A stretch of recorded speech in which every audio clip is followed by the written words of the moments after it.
इस वीडियो में मैं डिस्कस करने वाला हूँ the analogy between electric dipole and magnetic dipole. क्या क्या सिमिलैरिटीज़ है दोनों में। तो देखिए, इलेक्ट्रिक डाइपोल हमने क्या पढ़ा था। हमने ये पढ़ा था इलेक्ट्रिक डाइपोल में कि यहाँ पर हमारे पास दो पोल्स होता है। एक होता है नेगेटिव पोल और दूसरा होता है पॉजिटिव पोल। और ये पोल क्या है? ये पोल दो चार्जेस है, पॉइंट चार्जेस, और ये दोनों चार्जेस कोई भी एक डिस्टेंस डी सेपरेशन में रखा हुआ है। तो ये जो कन्फिगरेशन बना दो चार्ज का, इसको मैं बोलता था डाइपोल। और ये जो डाइपोल है, इस डाइपोल के लिए एक क्वांटिटी को मैं डिफाइन करता था, that is P, dipole moment. और ये पी को मैं बोलता था कि ये पी वेक्टर है, और इसके ऊपर मैं एक वेक्टर साइन देता था, और इस पी वेक्टर को मैं लिखता था क्यू इंटू डी वेक्टर। ठीक है। और ये जो डी वेक्टर का डायरेक्शन है वो होता है नेगेटिव चार्ज से पॉजिटिव चार्ज के डायरेक्शन में। तो इस चीज़ को मैं बोलता था dipole moment. Dipole moment. Magnetism में भी हमने देखा है कि सपोज आपके पास अगर एक बार मैग्नेट है, बार मैग्नेट में भी दो पोल प्रेजेंट है। एक होता है नॉर्थ पोल एंड दूसरा होता है साउथ पोल। ठीक है। और यहाँ पर नॉर्थ पोल और साउथ पोल के बीच में कुछ डिस्टेंस होगा d। ठीक है। तो अगर मैं सिमिलैरिटी की बात करूँ तो यहाँ पर भी मैं एक डाइपोल मोमेंट डिफाइन कर सकता हूँ, जिसको मैं बोलता हूँ m। और ये जो m है ये भी एक वेक्टर है, और इस वेक्टर का डायरेक्शन साउथ से लेकर नॉर्थ तक होता है। ये जो मैग्नेटिक मोमेंट वेक्टर है, इसका जो डायरेक्शन है वो होता है साउथ से लेके डायरेक्शन साउथ टू नॉर्थ। तो इस m का जो स्ट्रेंथ है मैग्नेटिक मोमेंट, उसको मैं क्या लिखूंगा? देखिए, डाइपोल मोमेंट में क्या आ रहा था? इलेक्ट्रिक डाइपोल मोमेंट में आ रहा था चार्ज इनटू द सेपरेशन। तो यहाँ पर मैं क्या लिखूंगा? यहाँ पर मैं ये जो नॉर्थ पोल है, इस नॉर्थ पोल का एक स्ट्रेंथ मुझे डिफाइन करना होगा। ठीक है। जैसे कि यहाँ पर ये जो पोल था, इस पोल का स्ट्रेंथ था Q। अगर मैं Q चार्ज को चेंज करता हूँ तो ये पोल का स्ट्रेंथ चेंज होगा। तो वैसे ही हम एक चीज़ डिफाइन करते हैं मैग्नेटिज्म में, जिसको हम बोलते हैं पोल स्ट्रेंथ। ठीक है। और इस पोल स्ट्रेंथ को हम स्मॉल m से रिप्रेजेंट करते हैं। Small m is called pole strength. तो यहाँ पर देखिए, ये जो मैंने डाइपोल लिया है, इसको मैं यहाँ पर दिखा रहा हूँ। तो ये जो मैंने डाइपोल लिया है, इस डाइपोल का जो नॉर्थ पोल है और जो साउथ पोल है, इसमें मैं एक पोल स्ट्रेंथ को डिफाइन करता हूँ, जिसको नॉर्थ को मैं बोलता हूँ प्लस m, और साउथ पोल के पोल स्ट्रेंथ को मैं बोलता हूँ माइनस m। जैसे कि यहाँ पर प्लस Q था, वैसे ही मैं मैग्नेटिज्म में भी बार मैग्नेट में एक पोल का स्ट्रेंथ को डिटरमिन करता हूँ कि ये नॉर्थ पोल कितना स्ट्रेंथ का है, कितना मैग्नेटिक फील्ड निकलने वाला है इस नॉर्थ पोल से, वो डिटरमिन करेगा कि इसका पोल स्ट्रेंथ कितना ज़्यादा है। ठीक है। तो वैसे ही मैं यहाँ पर जो मैग्नेटिक मोमेंट है m, इस मैग्नेटिक मोमेंट को मैं लिख सकता हूँ pole strength into the separation vector. तो ये है मेरा magnetic moment vector, where m is called pole strength of the particular magnet। तो अभी आपको देखने में थोड़ा सिमिलर लग रहा है कि यहाँ पर दो चार्ज रखा हुआ है, यहाँ पर दो चार्ज रखा हुआ है, और यहाँ पर दो क्या रखा है? पोल्स रखा हुआ है, मैग्नेटिक पोल्स रखा हुआ है, plus m and minus m। तो देखिए, यहाँ पर जो मैग्नेटिक पोल स्ट्रेंथ है उसको मैंने लिया है प्लस m, अगर ये सिर्फ नॉर्थ पोल है। और जो इलेक्ट्रिक पोल स्ट्रेंथ था, जो कि है प्लस Q, एक पॉजिटिव चार्ज। ठीक है। ये एक चार्ज है। तो देखिए, ये एक पॉजिटिव चार्ज जो है वो अकेले एग्जिस्ट कर सकता है, प्लस Q अकेले एग्जिस्ट कर सकता है। तो उसमें से मुझे पता है इलेक्ट्रिक फील्ड निकलता है कुछ इस डायरेक्शन पे। लेकिन यहाँ पर मैग्नेटिज्म में प्रॉब्लम ये है कि ये जो प्लस m है, यानी कि नॉर्थ पोल अकेले में एग्जिस्ट नहीं कर सकता है। ये हमेशा ही एक साउथ पोल के साथ एग्जिस्ट करता है। अगर ये अकेले एग्जिस्ट करता तो इसको मैं बोलता मोनोपोल। ठीक है। लेकिन magnetic monopoles doesn't exist, unlike electric monopoles. यहाँ पर प्लस Q चार्ज जो है वो एग्जिस्ट करता है। तो इसीलिए मैग्नेटिज्म में हम क्या करते हैं, हमेशा ही एक डाइपोल ड्रॉ करते हैं जिसमें हमेशा ही एक नॉर्थ एंड हमेशा ही एक साउथ है, और नॉर्थ है तो इस नॉर्थ पोल का कुछ स्ट्रेंथ होगा दैट इज़ प्लस एम, और इस साउथ पोल का भी कुछ स्ट्रेंथ होगा दैट इज़ माइनस एम। ठीक है, तो नॉर्थ पोल अकेले में एग्जिस्ट नहीं करता है, इनफैक्ट थियोरेटिकली ये कर सकता है लेकिन प्रैक्टिकली इसको पाया नहीं गया है। एक बार बहुत ही कम टाइम के लिए पाया गया था, लेकिन ये जो है ये बिल्कुल स्टेबल नहीं है मैग्नेटिक मोनोपोल। अगर कोई इसको डिस्कवर करता है then it is worth winning a Nobel prize. तो यहाँ पर मैग्नेटिक मोनोपोल जो है वो अकेले एग्जिस्ट अभी तक नहीं करता है। तो देखिए, मैग्नेटिक मोनोपोल अगर अकेले एग्जिस्ट नहीं कर रहा है तो हम कभी भी ऐसे नहीं लिख सकते, जैसे कि हम यहाँ पर लिखते थे कि Q अगर एक चार्ज है तो इस Q से कोई भी डिस्टेंस R पे जो इलेक्ट्रिक फील्ड होता है वो इलेक्ट्रिक फील्ड होता है KQ/R²। ठीक है, और वो इस डायरेक्शन पे अगर Q पॉजिटिव हुआ तो इलेक्ट्रिक फील्ड जो है हम ऐसे डिफाइन कर सकते थे एक चार्ज के लिए, लेकिन एक पोल के लिए हम मैग्नेटिक फील्ड डिफाइन नहीं कर सकते। ठीक है, क्योंकि ये एक पोल एग्जिस्ट नहीं करता है, लेकिन ये थियोरेटिकली एग्जिस्ट करता है। ओके, लेकिन हम इसको ऐसे नहीं लिखते। ओके, तो देखिए यहाँ पर मैं क्या लिखूँगा, इसको मैं यहाँ से हटा देता हूँ। ओके, तो हमें इलेक्ट्रिक डाइपोल में ये मिला था कि सपोज आपके पास अगर एक इलेक्ट्रिक डाइपोल है, इसमें -Q इसमें +Q, तो इस इलेक्ट्रिक डाइपोल के एक्सिस में मैंने एक पॉइंट डिस्कवर किया था। यहाँ पर इस पॉइंट को मैंने बोला था एक्सियल पॉइंट।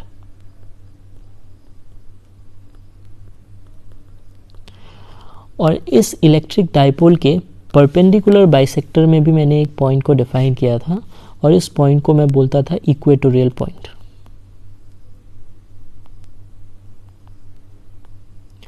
अगर आपने मेरा इलेक्ट्रिक डाइपोल का ये वीडियो नहीं देखा है तो प्लीज़ देख लीजिए, इसका लिंक जो है वो मैं डिस्क्रिप्शन में दे दूंगा। तो इक्वेटोरियल पॉइंट जो है वो परपेंडिकुलर बाइसेक्टर में होने वाला कोई भी पॉइंट है, और एक्सियल पॉइंट जो है वो इसके line joining Q and -Q का जो जॉइनिंग लाइन है उसके अलोंग एक कोई भी अगर एक पॉइंट लेता हूँ तो इसको मैं बोलता हूँ एक्सियल पॉइंट। तो ये equatorial point and axial point पे मैंने इलेक्ट्रिक फील्ड निकाला था, और उस इलेक्ट्रिक फील्ड का वैल्यू जो है वो कितना आया था वो मैं लिख रहा हूँ यहाँ पर, मैं डिराइव नहीं करूँगा इसको फिर से।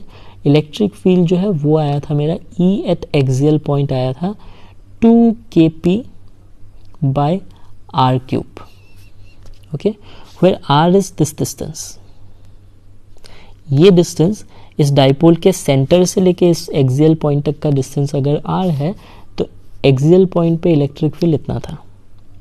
ठीक है, और इक्वेटोरियल पॉइंट, ये जो पॉइंट है यहाँ से यहाँ तक का डिस्टेंस अगर कुछ d है तो इस इक्वेटोरियल पॉइंट पे जो इलेक्ट्रिक फील्ड है, electric field at equatorial point, इसका वैल्यू आया था मेरा kp/d³।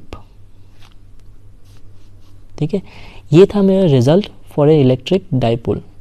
वैसे ही मैग्नेटिक डाइपोल में, और डायरेक्शन देखिए, डायरेक्शन किस डायरेक्शन पे आया था, ये जो एक्सियल पॉइंट है इस पे इलेक्ट्रिक फील्ड आया था मेरा इस डायरेक्शन पे, और इक्वेटोरियल पॉइंट पे मेरा इलेक्ट्रिक फील्ड आया था इस डायरेक्शन पे। ठीक है, EA जो है वो आया था इस तरफ, और E इक्वेटोरियल जो है वो आया था इस डायरेक्शन पे।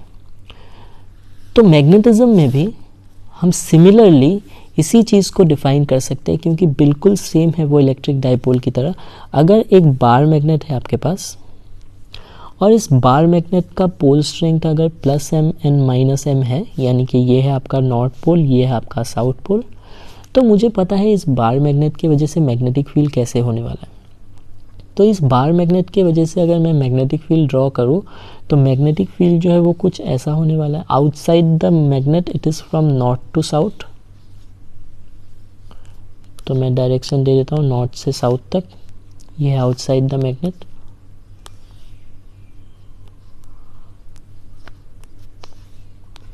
And inside the magnet it is from south to north.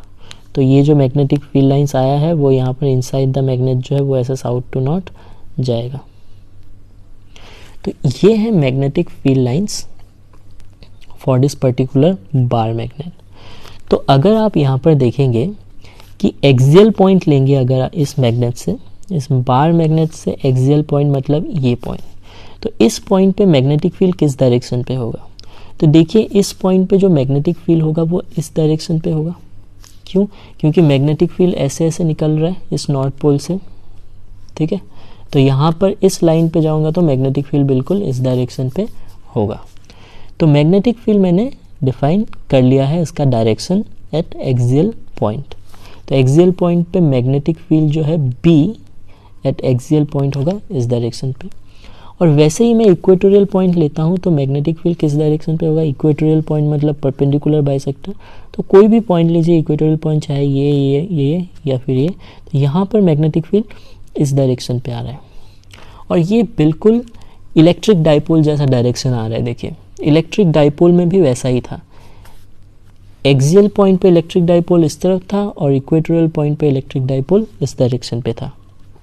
तो मैग्नेटिज्म में भी डायरेक्शन उसी तरफ आ रहा है। बट यहाँ पर जो एक्सियल पॉइंट है उस पे जो भी मैग्नेटिक फील्ड है बी ए, उस बी ए को मैं लिखता हूँ B A is equal to, देखिए ई ए क्या था? ई ए था K P, sorry 2kp by R cube, 2kp by R cube, ठीक है।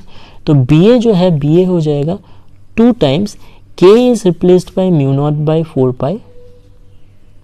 के को हम हमेशा जब भी मैग्नेटिज्म, इलेक्ट्रिसिटी से मैग्नेटिज्म पे कन्वर्ट करना होता है तो के को हम म्यू नॉट बाय 4 पाई से रिप्लेस करते हैं। मतलब K is 1 by 4 pi epsilon naught is replaced with mu naught by 4 epsilon naught 4 pi, mu naught by 4 pi, ठीक है। ये दोनों इक्वल डेफिनेटली नहीं है, ये इक्वल साइन मत दीजिए।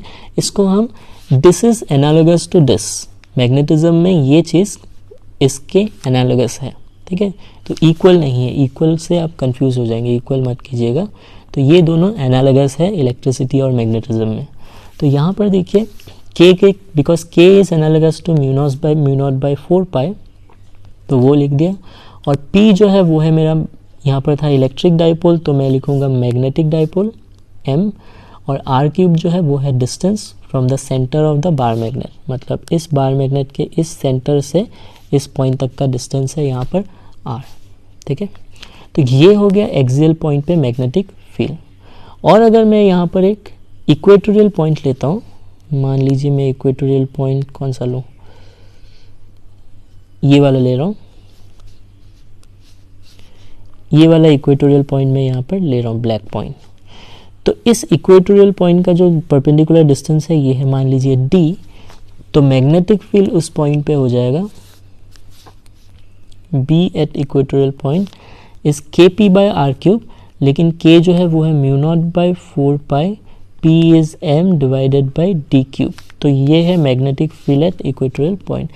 ये बिल्कुल क्या है, इलेक्ट्रिक डाइपोल जैसा ही रिजल्ट आएगा मैग्नेटिक डाइपोल में, क्योंकि सब कुछ सेम है, बस क्यू को हमें एम से रिप्लेस करना है, ठीक है। और यहाँ पर ये जो एम है, सॉरी यहाँ पर एम जो है वो है capital M, where capital M is equal to small M into D, ठीक है। ये चीज़ भी आप लिख लीजिए। कैपिटल एम है magnetic dipole which is equal to pole strength into the separation between the poles.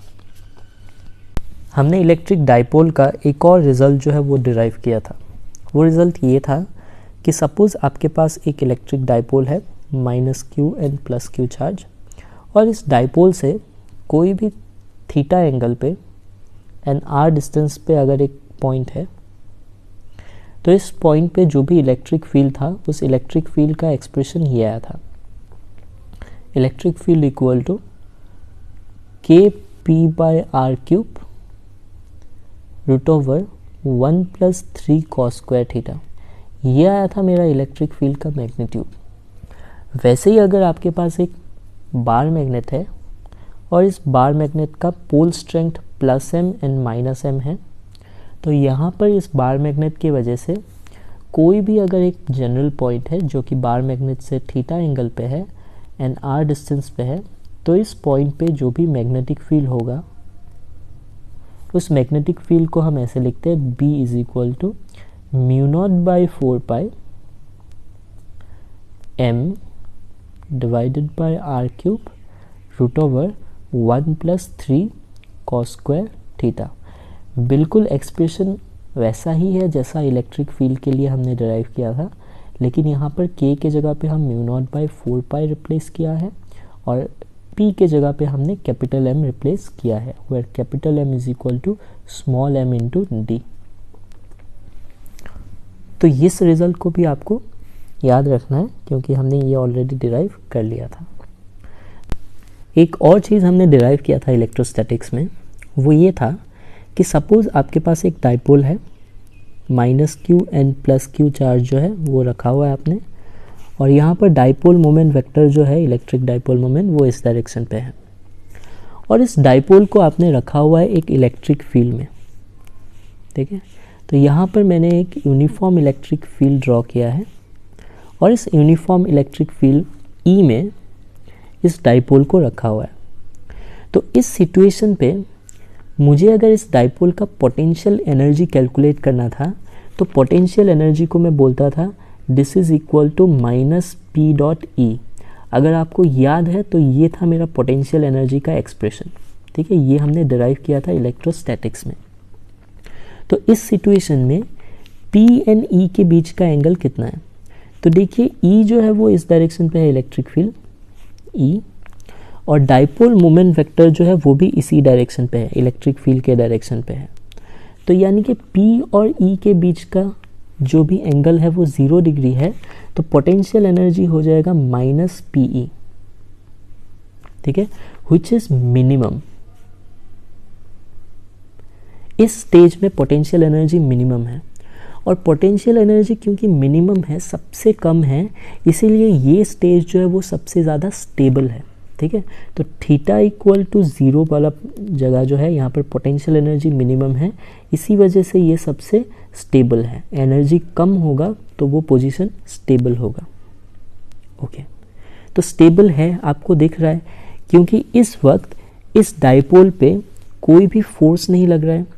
इस पे कुछ फोर्स लग रहा है इलेक्ट्रिक फील्ड के डायरेक्शन पे, इस पे फोर्स लग रहा है opposite to electric field, F equal force and opposite direction, तो नेट फोर्स 0।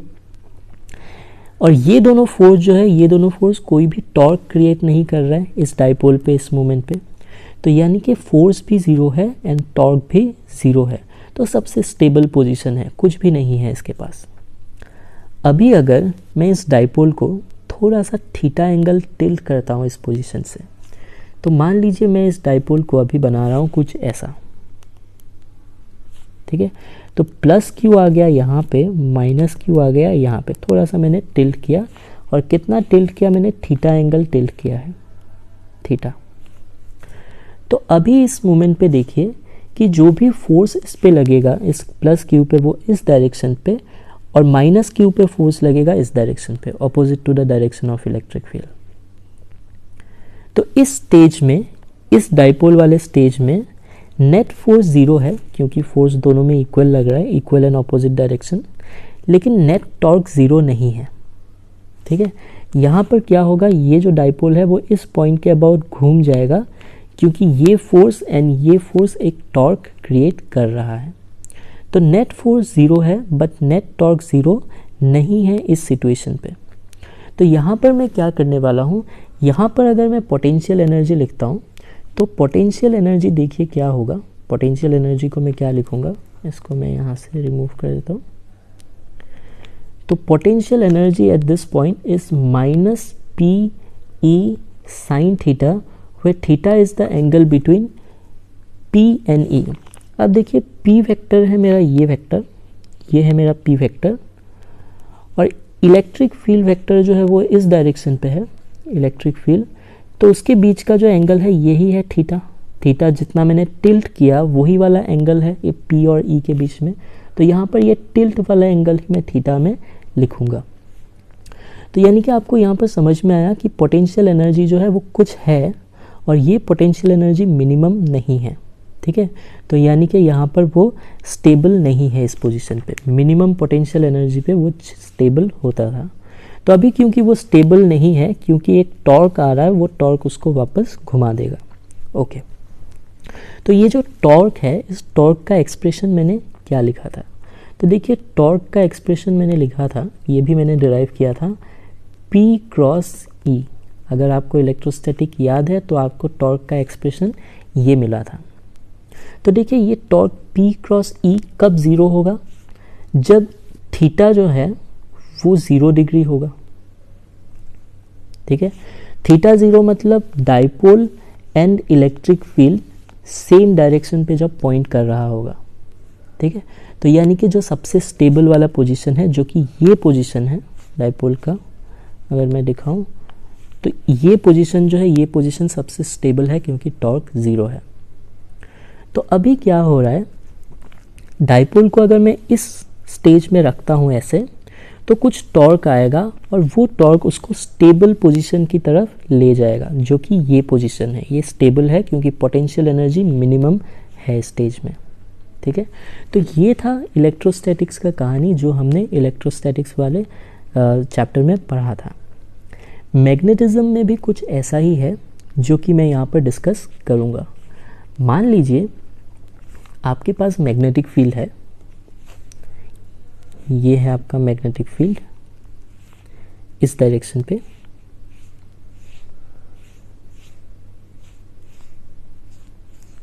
कुछ B स्ट्रेंथ का आपके पास मैग्नेटिक फील्ड प्रेजेंट है, और इस B स्ट्रेंथ के मैग्नेटिक फील्ड में मैं अगर करंट कैरिंग लूप को रखता हूँ, और लूप को मैं कुछ ऐसे दिखा रहा हूँ, मान लीजिए ये है मेरा करंट कैरिंग लूप। थोड़ा सा मैं इसके ड्राइंग को,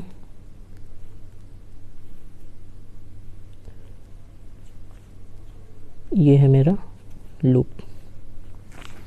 और इस लूप में जो भी करंट चल रहा है, वो करंट मान लीजिए कुछ इस डायरेक्शन पे ऐसे चल रहा है, और इस लूप को कहाँ पे रखा हुआ है? मैग्नेटिक फील्ड में रखा हुआ है।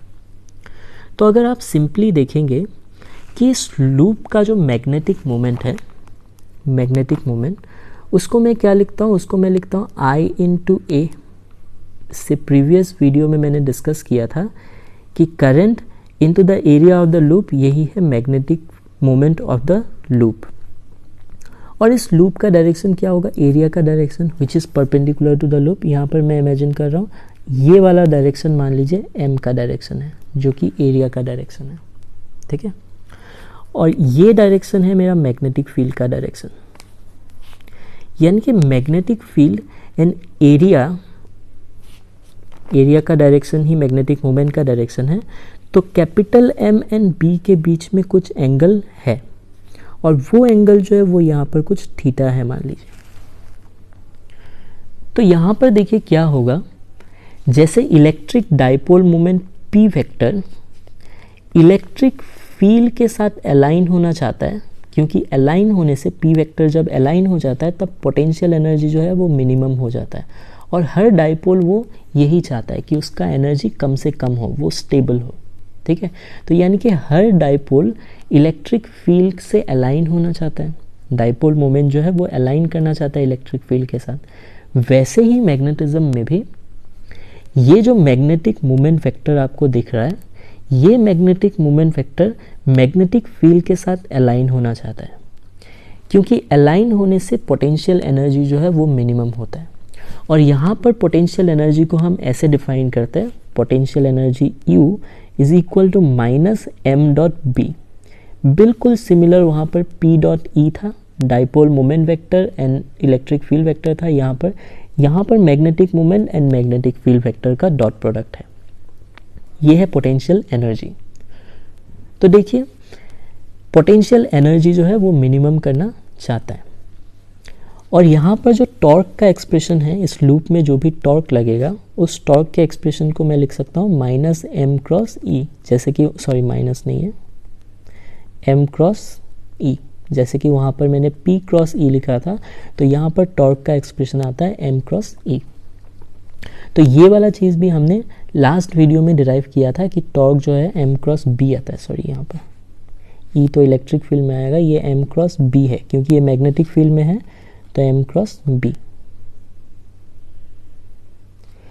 तो ये टॉर्क का एक्सप्रेशन भी हमने लास्ट क्लास में डिराइव किया था। तो यहाँ पर भी ये लूप क्या चाहेगा, ये लूप इस पर्टिकुलर पोजीशन से वो ऐसा बन जाना चाहेगा, तो इस पर फोर्सेस ऐसे लगेगा सो दैट लूप बिल्कुल ऐसा बन जाए। अगर मैं दिखाऊं तो लूप बिल्कुल यहाँ पर दिखाता हूँ,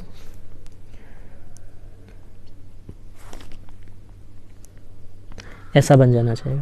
क्योंकि लूप ऐसा बन जाएगा तब मैग्नेटिक मोमेंट वेक्टर इस डायरेक्शन पे होगा और मैग्नेटिक फील्ड वेक्टर भी इसी डायरेक्शन पे है, तो दोनों के बीच का एंगल 0 डिग्री, तो दोनों के बीच का एंगल 0 डिग्री, तो यहाँ पर पोटेंशियल एनर्जी जो है वो मिनिमम हो जाएगा, क्योंकि पोटेंशियल एनर्जी हो जाएगा U equal to minus M B cos theta, theta equal to 0 degree हो जाएगा, तो कॉस थीटा का वैल्यू +1 आएगा, लेकिन यहाँ पर -1 है, तभी जाके पोटेंशियल एनर्जी का वैल्यू आएगा -mb।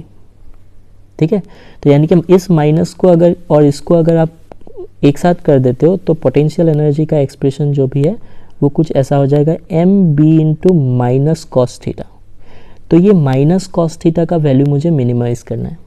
ठीक है, तो माइनस कॉस थीटा का वैल्यू मिनिमम वैल्यू कितना है, वो है -1, और वो कब आएगा, जब थीटा इक्वल टू 0 डिग्री होगा। थीटा 0 होने से कॉस 0 1 हो गया और यहाँ पर माइनस है, तो ये पूरा वाला पार्ट जो है माइनस आएगा, -1 आएगा और पोटेंशियल एनर्जी मिनिमम हो जाएगा।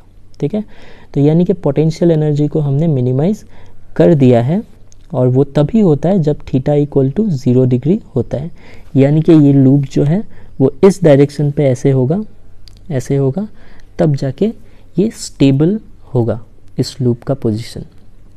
तो ऐसे ही हम टॉर्क, पोटेंशियल एनर्जी, फिर इलेक्ट्रिक फील्ड एक डाइपोल के लिए डिफाइन कर सकते हैं। तो देखिए यहाँ पर हमने बहुत कुछ सीख लिया है। एक और चीज़ मैं यहाँ पर डिस्कस करना चाहता हूँ, वो है कि सपोज़ आपके पास एक डाइपोल है और ये मैग्नेटिक डाइपोल है, एक बार मैग्नेट समझ लीजिए।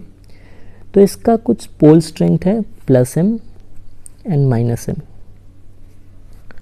ठीक है, और इसका डाइपोल का, बार मैग्नेट का लेंथ जो है वो कुछ है L। तो अगर मैं डाइपोल मोमेंट लिखूंगा इसका, तो डाइपोल मोमेंट को मैं लिखूंगा M is equal to pole strength into the distance between the poles. जैसे अगर इलेक्ट्रिक डाइपोल है +q -q, तो electric dipole moment is q into D होता था, तो magnetic moment is m into L है। अभी ये जो मैग्नेटिक मोमेंट है, इस मैग्नेटिक मोमेंट को कैसे चेंज करेंगे, देखिए। सपोज आप इस डाइपोल को, इस बार मैग्नेट को तोड़ देते बीच में से, तो बीच में से तोड़ने से क्या होगा, देखिए। तो ये जो -m वाला पार्ट है और ये जो है ये +m वाला पार्ट है, दो टुकड़ा हो गया। तो अब देखिए ये जो टुकड़ा है उसमें, इसमें अपने आप +m बन जाएगा और यहाँ पर अपने आप -m बन जाएगा, क्योंकि ये -m अकेले एग्जिस्ट नहीं कर सकता विदाउट दिस +m। तो यहाँ पर तोड़ देता हूँ तो यहाँ पर +m अपने आप आ जाएगा। ठीक है, तो यहाँ पर दो मैग्नेट बन चुका है और इस मैग्नेट का लेंथ है L/2, इस मैग्नेट का भी लेंथ है L/2।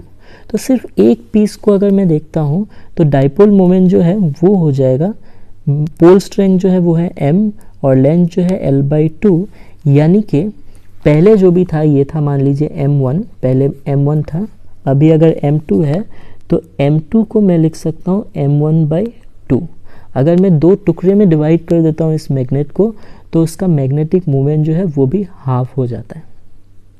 ठीक है, लेकिन पोल स्ट्रेंथ जो है वो सेम रहता है, पोल स्ट्रेंथ अभी भी m ही है, लेकिन मैग्नेटिक मोमेंट हाफ हो गया। क्यों? क्योंकि लेंथ उसका आधा हो चुका है। ठीक है, तो यहाँ पर आप लिख लीजिए, अगर मैं इसको ऐसे कट करता हूँ, परपेंडिकुलर टू द लेंथ अगर मैं कट करता हूँ, तब क्या होता है, pole strength remains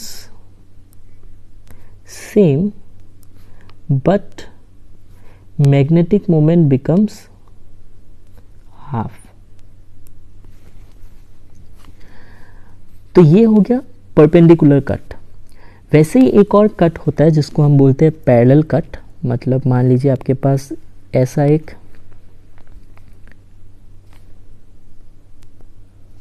bar magnet है और इस बार मैग्नेट को आप ऐसे कट कर रहे हैं बीच में से, तो ठीक है।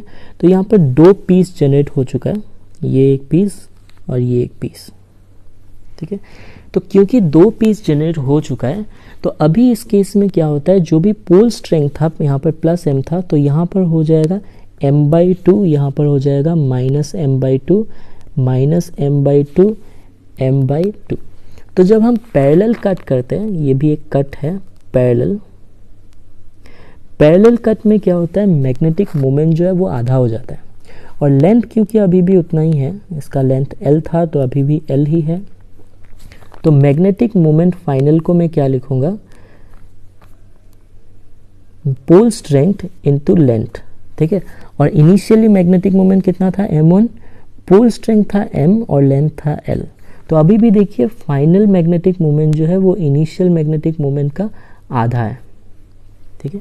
तो चाहे आप पैरेलली कट कर रहे हैं चाहे या आप परपेंडिकुलरली कट कर रहे हैं, तो मैग्नेटिक मोमेंट जो है वो आधा हो जाएगा और ये आधा होगा मैग्नेटिक मोमेंट। और जो पोल स्ट्रेंथ है वो परपेंडिकुलर कट में सेम रहता है और पैरेलल कट में पोल स्ट्रेंथ हाफ हो जाता है। तो ये था मैग्नेटिक मोमेंट और how magnetic electric dipole moment is analogous to electric magnetic dipole moment, इसके बारे में हमने डिस्कस किया। तो इस वीडियो को मैं यहीं पे ख़त्म करता हूँ, मिलते हैं अगले वीडियो में।